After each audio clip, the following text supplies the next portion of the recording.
Est-ce que ça explique l'ébullition? Non, il y a un truc qui ne va pas là, parce que l'ébullition, ce n'est pas juste de l'évaporation en surface. Il y a un truc en plus dans l'ébullition. Il y a le mobule. D'accord? Mais c'est important. La seule distinction fondamentale à la base qu'il va y avoir entre l'ébullition et l'évaporation, c'est que dans une ébullition, on a des bulles qui se forment au sein du liquide. Donc, manifestement, un passage de l'état liquide à l'état gazeux qui ne se fait plus seulement en surface, mais qui se fait également dans le liquide. D'accord? C'est ça l'ébullition. C'est que d'un seul coup, l'évaporation se fait au sein du liquide, et non plus seulement en surface. Mais fondamentalement, on conserve la même logique. On est bien en train de passer de l'état liquide à l'état gazeux, d'accord? Mais pas que en surface. On ne va pas faire les maths qui sont derrière, elles sont compliquées. On va juste regarder ça tranquillement à la loupe. Ce que l'on a quand on a une bulle. Donc j'ai déjà ma bulle, d'accord? Mais c'est la même chose que ce que j'ai en surface. J'ai du gaz, du liquide autour, et donc fondamentalement, je vais avoir du liquide qui va s'évaporer vers la bulle de gaz, et du gaz qui est dans la bulle qui va se condenser sur le liquide qui est autour. Simplement, ça se passe à l'intérieur, dans la bulle. Donc, je prends le cas de l'eau, parce que c'était de l'eau que j'étais en train de faire bouillir, mais vous posez ce raisonnement sur n'importe quel autre liquide, ça marchera aussi. Ça veut dire que dans la bulle, je vais avoir une pression partielle en eau qui sera égale à sa tension de vapeur. C'est logique, je n'ai rien changé par rapport au précédent. D'accord? Et au-dessus du liquide à la surface, j'ai une pression qui, dans ce qui nous concerne, est la pression atmosphérique. Donc, sur l'extérieur de la bulle, s'exerce quelle pression? La pression atmosphérique qui appuie sur le liquide, plus la pression exercée par le liquide qui est sur la bulle. D'accord? Vous savez. Et ça, vous savez le calculer. Vous savez à quoi c'est égal. C'est ρ GH, et puis vous allez revoir ça aussi en hydrodynamique précédemment. On a donc autour de la bulle une pression extérieure qui s'exerce et qui tente à la faire s'effondrer sur elle-même. Cette pression extérieure, c'est la pression atmosphérique plus la pression due au liquide qui est au-dessus de la bulle. En général, dans les cas de la vie quotidienne qui nous concernent, cette deuxième pression, elle est souvent très petite par rapport à la première. D'accord? Juste pour avoir un ordre de grandeur, la pression atmosphérique, vous savez, c'est 100 000 pascals. Aux alentours d'un bar, on appelle ça une atmosphère. Pour avoir une pression équivalente avec de l'eau, il faut une colonne d'eau d'à peu près 10 mètres. Dans la vie quotidienne, avoir une colonne d'eau de 10 mètres au-dessus de la tête, ça n'arrive que dans un cas quand on fait de la plongée. D'accord? Sinon, on ne rencontre pas ça dans la vie quotidienne. La plupart du temps, on a des colonnes d'eau, comme par exemple dans une casserole, vous imaginez, c'est quelques centimètres à peine. Donc, cette pression extérieure supplémentaire due à la colonne d'eau, elle est souvent relativement faible par rapport à la pression atmosphérique. Souvent, dans ce qui nous concerne. Donc, si la pression atmosphérique, plus éventuellement le petit rabiot dû à l'eau, est plus grande que la tension de vapeur, la bulle, qu'est-ce qu'elle va faire?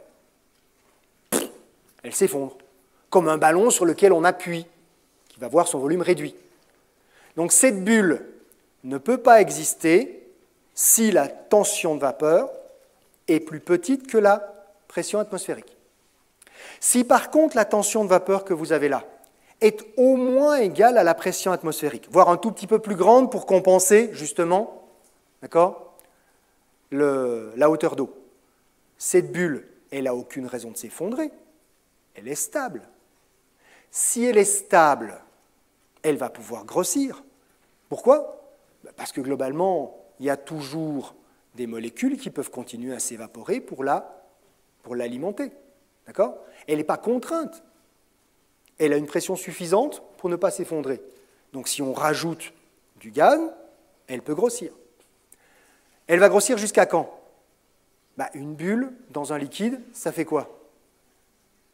Ça remonte à la surface. D'accord? Donc elle va grossir tant qu'elle n'est pas remontée à la surface. Puis quand elle arrive à la surface, elle éclate, et puis point, elle est morte. Donc j'ai une bulle ici qui, si la pression extérieure est trop forte, s'effondre, n'existe pas, ne rejoindra jamais la surface, pas d'ébullition. Si la pression extérieure est du même ordre que la tension de vapeur, va pouvoir être stable, éventuellement grossir, et si elle ne s'effondre pas, rejoindre la surface, ébullition. D'accord? Donc, une ébullition, ça se produit quand la tension de vapeur est égale à la pression atmosphérique. Voilà. Si la tension de vapeur est égale à la pression atmosphérique, la pression qui s'exerce sur le liquide, je pourrais avoir des bulles. Si on est en dessous, elles s'effondrent avant de rejoindre la surface, donc je ne peux pas avoir d'ébullition. Oui, mais, monsieur, il y a un tout petit souci dans ce que vous nous avez raconté. Vous êtes parti de bulles qui existaient. Et comment elles ont commencé à exister, ces bulles? Eh bien, les bulles, elles ne peuvent pas exister dans un liquide pur. Ce n'est pas possible.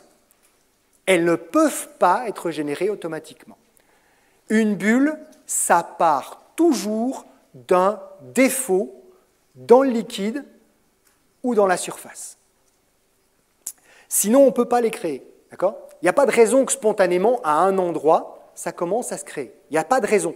Ça veut se faire un peu de partout, et donc ça ne se fait pas. Ce qui veut donc dire que si j'avais de l'eau ultra pure, mais on va plutôt prendre un autre liquide, parce que celui-là, vous en avez peut-être déjà entendu parler. On prend de l'huile. D'accord? De l'huile qui n'a pas servi à faire une friture avant, donc de l'huile qui est vraiment bien propre. Et on la chauffe. Et on la chauffe. Et puis elle ne bout pas. Elle ne bout pas. Et puis d'un seul coup, on a une énorme, gigantesque bulle qui se fait au fond, parce qu'il y a toujours un petit défaut qui va permettre de la générer. Tout se renverse, coule sur le feu, on a un incendie, on a les pompiers qui débarquent. C'est la principale cause d'incendie dans les cuisines, l'huile qui déborde, parce que d'un seul coup, elle est partie en une seule fois, une gigantesque bulle qui a tout renversé. Eh bien, ce qui s'est passé, c'est comme il n'y avait pas de défaut dans le liquide, l'huile était propre, il n'y avait pas de défaut particulier dans la friteuse qu'on a utilisée, il n'y a pas de petites bulles qui ont pu commencer à se créer. Le liquide a continué à chauffer, et a largement dépassé, en termes de tension de vapeur, la pression atmosphérique. Et au moment où il y a enfin un petit bout de bulle qui a pu se créer, parce qu'il y avait quand même un micro-défaut, c'est une gigantesque bulle qui s'est formée instantanément et qui a tout fait sortir. D'accord? Mais s'il y avait eu dans la même huile des petits cristaux, un défaut sur le fond de la casserole, des impuretés, un bout de frite qui est resté, d'accord? Eh bien, à cet endroit-là, comme il y a un défaut, un endroit où une petite poche de gaz peut commencer à se créer, la bulle va commencer ici, et ça va se faire. Vous avez tous déjà vu comment ça fait les bulles dans le champagne? Comment ça fait les bulles dans le champagne? Ou quelque chose qui vaut moins cher, si jamais... parce que la bière, ça peut marcher aussi. D'accord? Elles se forment, vous avez vu, par chapelets, toutes les unes au-dessus des autres, à partir d'un endroit, un défaut qui est dans le verre. C'est exactement le même principe. Il faut un défaut pour que la première bout de bulle commence à se former. Et puis après, ça se rajoute et ça monte. D'accord? Et dès que la bulle est assez grosse, elle se libère et elle peut rejoindre la surface. Donc, on ne peut avoir de bulle qu'à deux conditions. Un site de nucléation, un début de quelque chose, qui n'est pas le liquide, qui est forcément quelque chose d'autre, qui va lui donner naissance, et ensuite une pression, une tension de vapeur qui soit supérieure à la pression atmosphérique, à la pression qui s'exerce sur le liquide. Il faut ces deux conditions-là. D'accord? Et quand ces deux conditions sont réunies, on peut avoir ébullition. Et C'est ce qui est marqué là. Hein. Et ça, eh bien, on l'a tracé.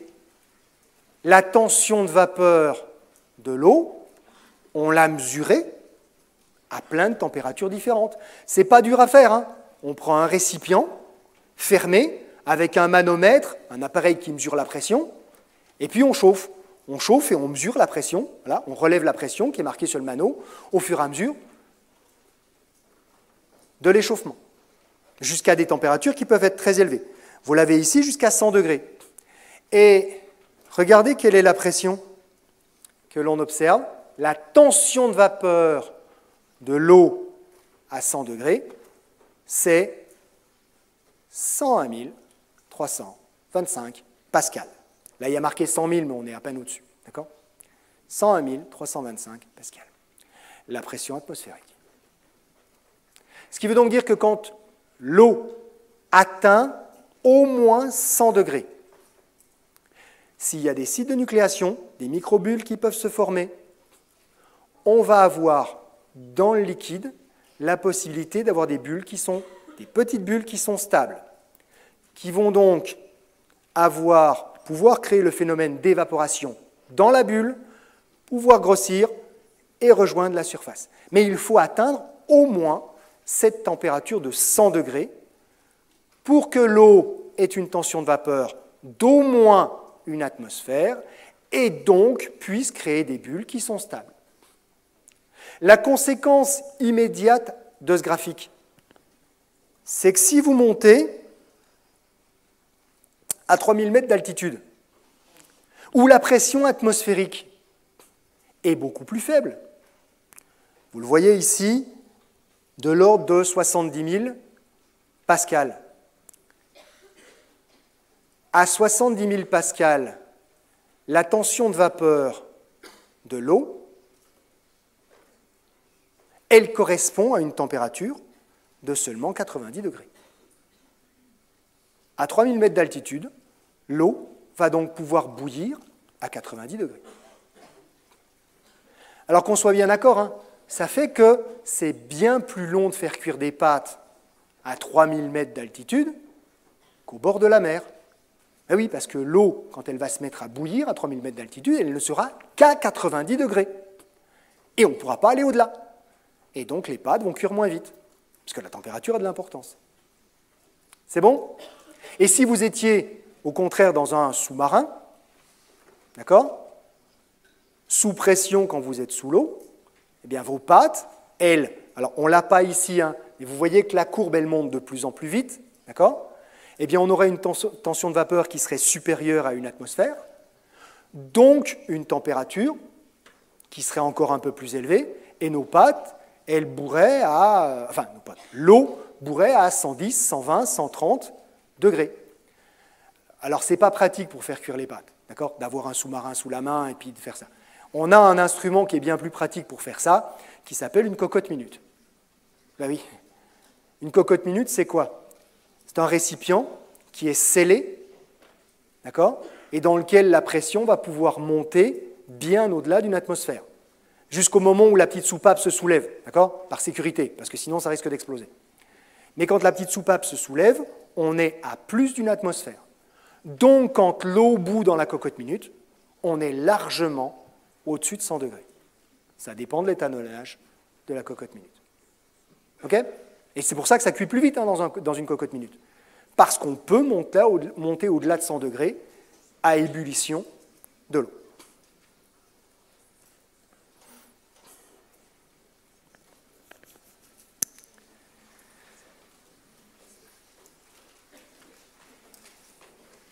Au-dessus de mes récipients, là, au-dessus de la mer, dans la pièce, il y a donc de l'eau, puisque cette eau s'évapore. Donc dans l'atmosphère, il y a de l'eau. Et pour définir cette quantité d'eau qui se trouve dans l'atmosphère, on utilise un concept qui s'appelle le degré d'humidité. C'est un truc un peu bizarre, d'accord, qu'on utilise aussi quelquefois pour d'autres mesures, mais effectivement systématiquement pour l'humidité, donc pour l'eau, qui est simplement ce rapport-là. Le degré d'humidité, c'est le rapport de la pression partielle réelle du gaz sur sa tension de vapeur. La tension de vapeur, c'est donc une valeur qu'on va trouver dans un bouquin, avec la courbe qui est présentée ici. C'est une valeur qui est fixée à une température donnée. D'accord ? Par contre, la pression partielle réelle du gaz, c'est celle qu'on est en train de mesurer à un moment ou à un autre, et on le mesure avec un instrument, d'accord, qui va mesurer cette pression partielle. Historiquement, l'instrument en question était hyper raffiné, vraiment très très fin, et correspondait simplement à... Alors pour moi, ça ne va pas trop marcher parce que vous avez vu que j'ai les cheveux courts, hein, mais choper des cheveux, d'accord, les mettre un peu sous tension, avec une aiguille au bout, c'est les cheveux qui tirent sur l'aiguille, et il se trouve que les cheveux s'allongent et se raccourcissent en fonction de l'humidité de l'air. Donc on mesurait le degré d'humidité simplement avec l'allongement et le raccourcissement des cheveux qui étaient accrochés à une aiguille avec un ressort. Voilà. Mais ça marchait vraiment bien, hein, vraiment bien, d'accord ? Air très humide, les cheveux s'allongent, air très sec, ils se rétrécissent, et on mesure le degré d'humidité de cette manière-là. On a des instruments un peu plus sophistiqués actuellement pour le faire, mais voilà, on va mesurer la pression partielle en eau, faire le ratio, vous voyez qui dépend de la température, d'accord ? Mais de la température, forcément, puisque la pression partielle, la tension de vapeur, elle dépend de la température, et on va avoir le degré d'humidité. Ça veut donc dire que si je dis que là, maintenant, dans la pièce, on a 50% d'humidité. Ouais, 18 degrés, non, ça ne va pas aller. Donc, juste dehors, d'accord ? 18 degrés, ça correspond plus à ce qu'on a dehors. Donc, dehors, il fait 18 degrés et on a 50% d'humidité. Ça sous-entend que je prends mon graphique, d'accord ? Je le grossis un peu, là, parce que j'allais jusqu'à 100 degrés et ça ne va pas être facile de voir à 18, d'accord ? Donc, c'est juste un grossissement de la même courbe pour mieux voir. Je prends mon graphique, je regarde à 18 degrés quelle est la tension de vapeur de l'eau, et puisque je suis à 50% d'humidité, je prends 50% de la vapeur. Donc à 18 degrés, la tension de vapeur, c'est 2000, 50% de la vapeur, ça veut dire que dans mon air, à 18 degrés, 50% d'humidité, j'ai une pression partielle en eau qui est de 1000 pascal. Ce qui me permet d'en déduire instantanément, et ça devrait déjà quasiment être fait dans vos têtes, quelle est la fraction molaire de l'eau dans cet air. Et oui, la pression partielle d'un gaz, c'est la loi de Dalton, c'est sa fraction molaire fois la pression totale. D'accord ? Donc ça veut dire que la fraction molaire, c'est le rapport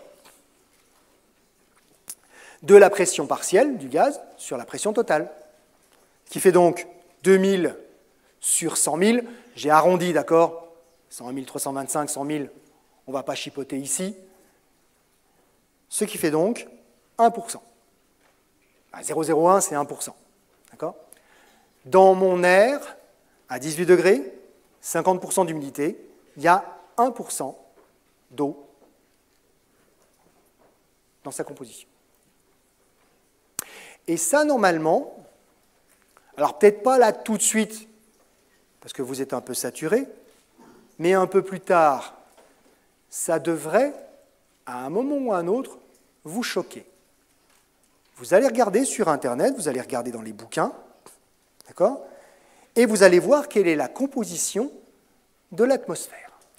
Et vous allez tomber sur un tableau comme celui-là. Celui-là, c'est celui de Wikipédia. Mais vous allez chercher dans n'importe quel bouquin, un peu sérieux, sous-entendu, je sous-entends que Wikipédia, là, c'est sérieux, hein, d'accord ? Et vous allez trouver, peut-être quelques décimales près, exactement le même tableau, d'accord ? Avec, grosso modo, les mêmes compositions. Où on voit clairement qu'on a deux ensembles, ou deux ensembles et demi. Deux gaz ultra majoritaires, l'azote, l'oxygène, pas de problème, d'accord ? Quasiment 80 et quasiment 20. Ça fait déjà 99%, rien qu'à O2, d'accord ? Un gaz qui est encore très très présent, c'est l'argon.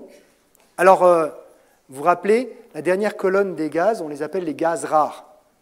Gaz rare, c'est quand même le troisième gaz le plus abondant de l'atmosphère, celui-là. Donc en termes de nom, c'était mal choisi. C'est pour ça qu'on a plutôt tendance à les appeler les gaz nobles. D'accord ? Le terme de noble étant un terme péjoratif, ici. Un noble, ça fout rien. C'est pas très utile. Et chimiquement, il se trouve que ces éléments de la dernière colonne sont très peu réactifs. Sous-entendu, chimiquement, ils ne foutent rien, ils ne sont pas très actifs. Voilà. Donc c'est vraiment ce sens-là qu'il faut prendre pour noble. Mais là, ça correspond un peu mieux. D'accord ? Donc on va garder ce terme-là.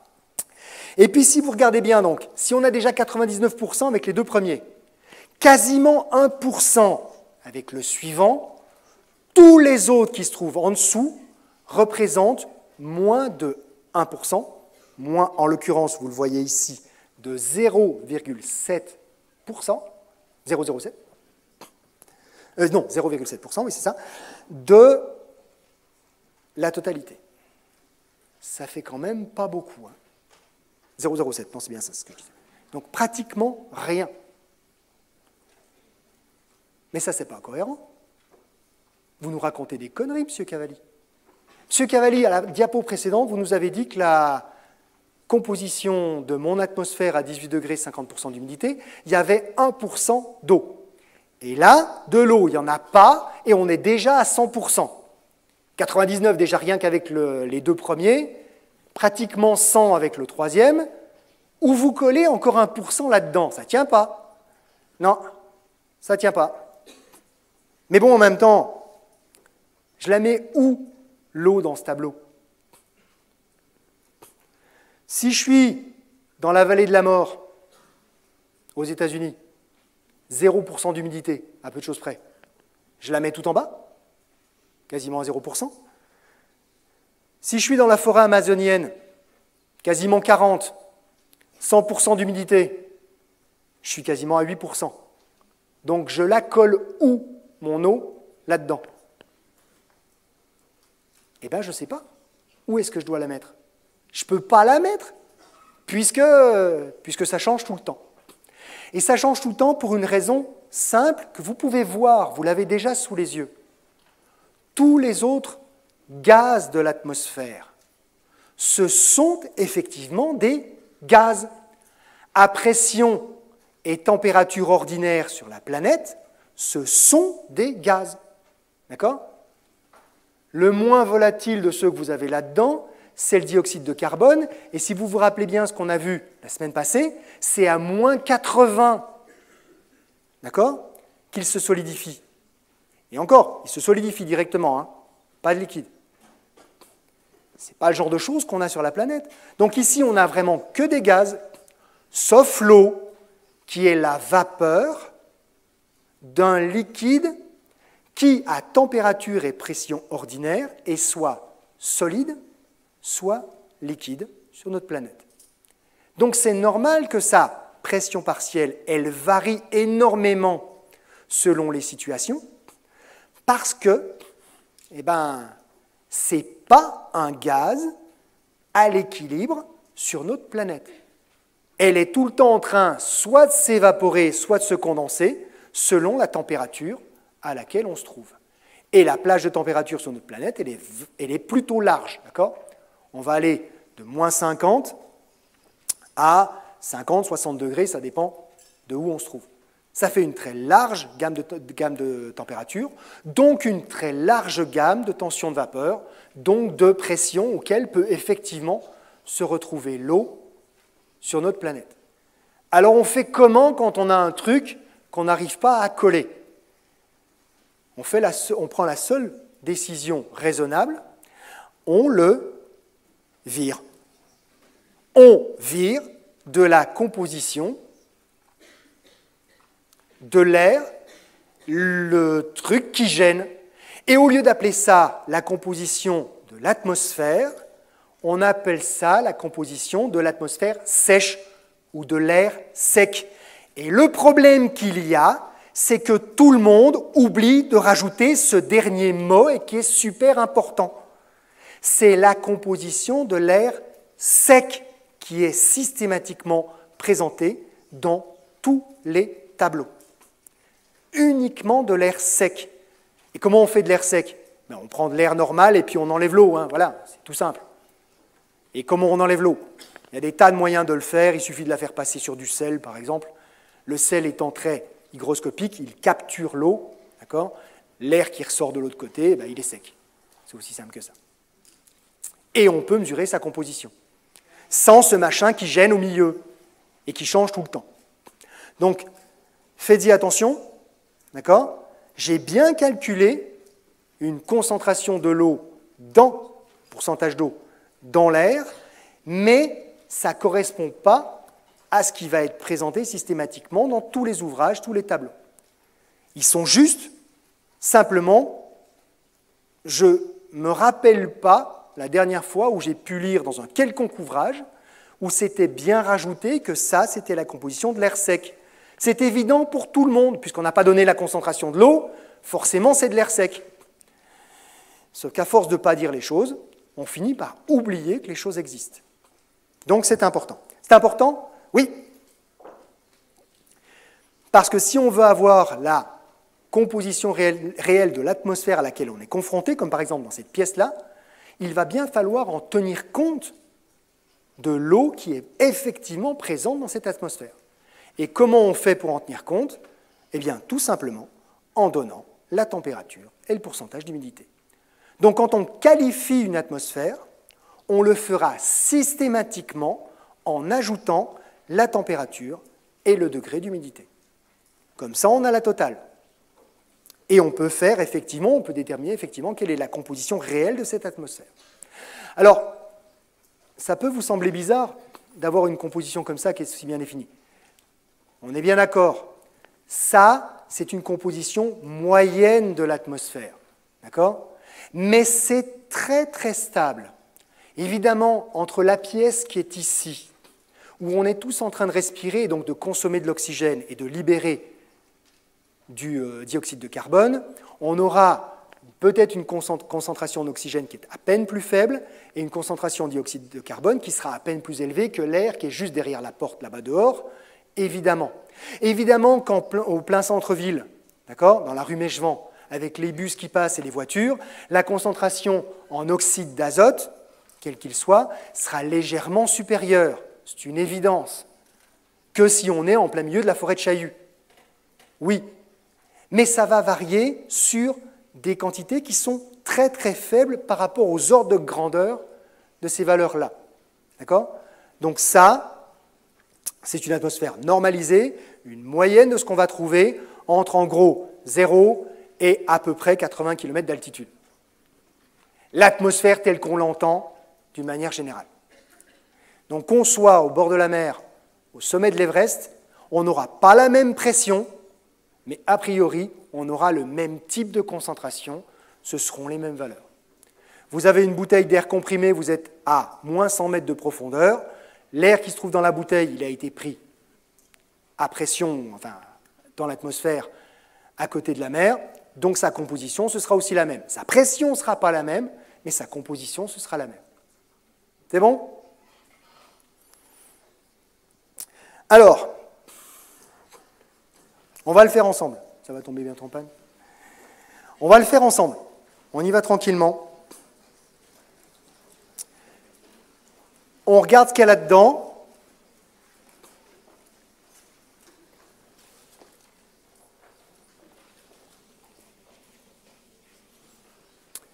Vous vous rappelez, je l'ai posée il y a longtemps, hein, celle-là. D'accord? Mais je la ramène parce que maintenant, on a normalement tous les outils pour le voir. Je ne sais pas ce que vous y aviez répondu, mais en tout cas, on va regarder. Donc, quelle est la pression partielle en dioxygène à Isola 2000 en été avant un orage? Isola 2000, c'est aux alentours de 2000 mètres d'altitude. C'est pour ça que ça s'appelle Isola 2000. D'accord? Donc, on va considérer qu'on est à 2000 mètres d'altitude. Pourquoi on a besoin de l'altitude? On vient de le voir. La pression atmosphérique, elle change avec l'altitude. Donc, on est à 2000 mètres d'altitude. Vous regardez dans le tableau, on est aux alentours de 80 000 pascal. À peu de choses près, c'est 80 000 pascal. 83% d'humidité et la température 24 degrés, Ça, c'est pour me permettre à moi de calculer la pression partielle en eau dans mon atmosphère. On est d'accord avec ça? Et j'en ai besoin? Mais je m'en fous de l'eau, c'est le dioxygène qui m'intéresse. Pourquoi il m'agace avec l'eau? Ah, c'est à cause de la deuxième question. Non, non, ce n'est pas à cause de la deuxième question. Je ne peux pas calculer la pression partielle en dioxygène si je ne connais pas la composition exacte de l'atmosphère.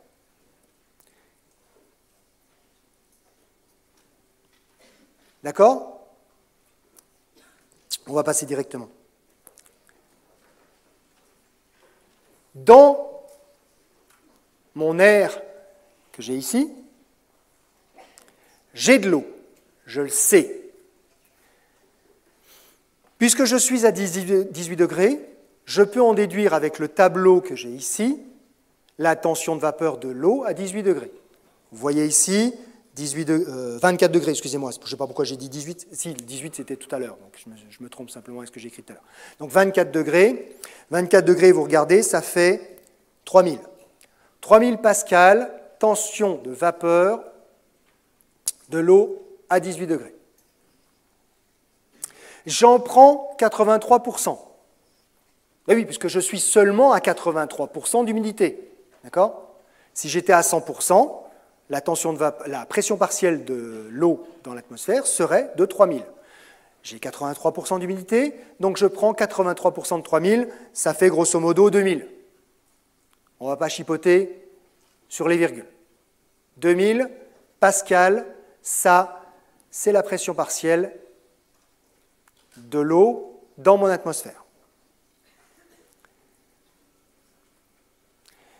La pression partielle d'un gaz, c'est sa fraction molaire, fois la pression atmosphérique. Si je ne tiens pas compte de l'eau, je serais tenté de dire, la pression atmosphérique, c'est 80 000, la fraction molaire du dioxygène, c'est 0,2, 20%, donc je prends 20% de 80 000. Et j'ai ma composition en dioxygène. Mais ça, c'est faux.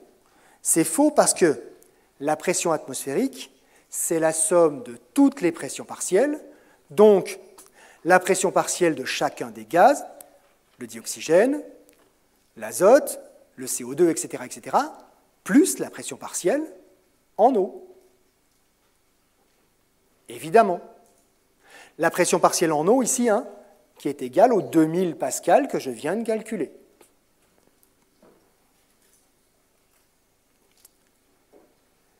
Toute la première partie, à part l'eau, ça correspond à l'air sec. Puisque l'air sec, c'est ce qu'on vient de voir dans le grand tableau précédemment, c'est tous les gaz, sauf l'eau. Et le 20%, plutôt 20,95 qu'il y avait dans le tableau de tout à l'heure, il a été mesuré sur l'air sec, pas sur l'air humide. Donc, si je veux écrire la pression partielle en dioxygène, je dois le faire sur la pression de l'air sec, c'est-à-dire la pression atmosphérique moins la pression partielle en eau. Les 80 000 moins les 2500, enfin 79 800 machin chose. Je n'ai pas dû faire bon calcul, mais c'est pas grave, on s'en fout. Je corrigerai le calcul dans ce que je vous mettrai en ligne, d'accord? J'ai oublié un 500, il y a un 500 qui traîne là, qui a été mal interprété. Je fais la différence entre les deux. Cette fois-ci, j'ai la pression de l'air sec. Et puisque maintenant j'ai la pression de l'air sec, je peux calculer la pression partielle en dioxygène, 20,95, 21%, fois la pression de l'air sec. Et ça, c'est la pression partielle en dioxygène, effectivement présente dans mon air tel qu'il pourrait être mesuré. D'accord? Et ce n'est pas la même chose, il y a une petite différence. Il y a une différence qui est due aux quelques pourcents liés à l'humidité. On ne peut donc pas calculer ça sans tenir compte de l'humidité. Ou en tout cas, pas le calculer exactement. Alors, quand on n'a pas de calculatrice, ben, l'approximation des 2, 3, 4, 5% liés à l'humidité, on peut peut-être s'en passer. Quand on a des calculatrices, il n'y a plus aucune raison de simplifier les calculs. D'accord? Ce n'était pas vraiment le cas précédemment non plus. Hein. On vous demandait de faire les calculs quand même, mais sans calculatrice. Donc, là, vous pouvez faire avec les calculatrices et en tenant compte de la pression réelle. Alors, il y a au moins plusieurs situations dans lesquelles ça va être particulièrement important. C'est quand on a de l'air relativement chaud et très humide. Et il y a un endroit où on a de l'air relativement chaud et très humide, c'est dans les poumons. Dans les poumons, on est à 37 degrés, d'accord? C'est relativement chaud. Et c'est très humide parce que les bronches, le nez, servent justement à humidifier l'air qui est en train de rentrer dans les poumons pour que quand il arrive dans les poumons, dans les alvéoles, il soit à 100% d'humidité pour ne pas dessécher justement les poumons et les alvéoles. Donc dans les poumons, en termes de respiration, on aura toujours affaire à de l'air qui est à 100% d'humidité. Donc, a priori, avec un effet de cette humidité sur la composition qui n'est pas négligeable, qui est de l'ordre de plusieurs pourcents. Et il faudra en tenir compte. C'est bon? Ah, et puis ce pourcentage d'humidité, là, est-ce qu'on peut le calculer? Oui, assez simplement. Puisque j'ai ma pression partielle en eau, d'accord? J'ai juste à faire le rapport. C'est mes 2500... J'ai oublié de le calculer, tiens d'ailleurs, en fait, je ne l'ai pas fait. Est-ce que je l'ai fait, là, le pourcentage d'humidité? Non, je ne l'ai pas fait. Mais j'ai calculé, donc, mon... Excusez-moi, je ne l'ai pas. Ah, je vais y arriver. Si, je vais y arriver à un moment ou à un autre. Voilà. Mon pourcentage d'humidité... Pour le calculer, c'est très simple, je fais la même chose que ce que j'avais précédemment. Hein. J'ai calculé que j'avais une pression partielle en eau qui est de 2500. La pression totale, c'est 80 000. Donc la fraction molaire, donc le pourcentage d'humidité, c'est 100 fois 2500 divisé par 80 000, tout simplement. Et j'aurai mon pourcentage d'humidité. D'accord? Le pourcentage d'eau dans l'air, plutôt. Donc ça, je l'aurai. Ça, c'est ce qu'on a vu, notre pourcent. Je reprends simplement le fil de mon histoire. Et en fait, on va s'arrêter là, ça tombe bien, ça fait la transition. La suite de l'histoire, c'est on quitte les solvants purs, puisque là, tout était pur jusqu'à présent, dans cette évaporation, et on va basculer sur des solutions, c'est-à-dire des solutions qui contiennent des solutés, et voir comment ces choses-là évoluent, et voir des propriétés des solutions. Je vous remercie et à demain.